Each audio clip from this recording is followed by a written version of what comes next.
घासीदास के नाम बोलो। पंथी के ताल में सबको संगवारी, सब झूमो संगवारी, गुरु के चरण सी झुकाओ संगवारी। ज्ञान के ज्योति मन मा जलाओ जी, मानो मानाओ एक समान बताओ जी।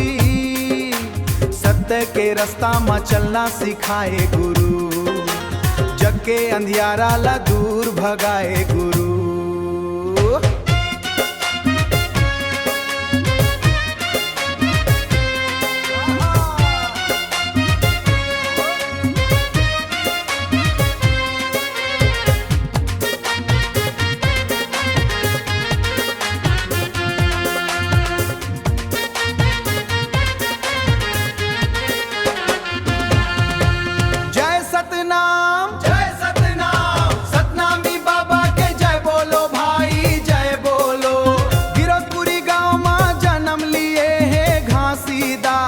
गिरौदपुरी गांव में जगमग ज्योति जलाए, भंडारपुरी धाम में चरण कमल दर्शाए। सबके डंका ला जगमा बजाए, सतनामी बाबा के जय बोलो भाई जय बोलो।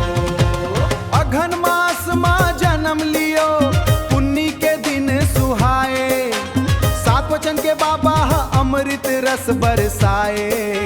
तनला तपाए रहीस गुरु घासीदास बाबा, अमृत सुनाए गुरु घासीदास बाबा, अमृत सुनाए गुरु घासीदास बाबा।